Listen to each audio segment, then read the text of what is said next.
Well, we went over integrating color and learning more about the frequencies and how to add the color into Raindrop Technique. Light sources, tungsten light versus LED light, frequency-specific light versus wavelength of light, and we experimented a lot with that on one another, in combination with Raindrop Technique.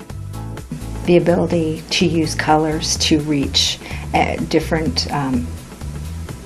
types of healing, whether spiritual, emotional, physical, was just pretty enlightening and eye-opening for me.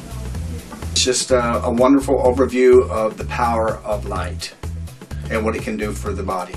We're located in beautiful Paducah, a wonderful, active little town on the Ohio River in Kentucky at 233 North 7th Street on the corner of 7th and Monroe. Well, you might say I'm kind of addicted to these workshops.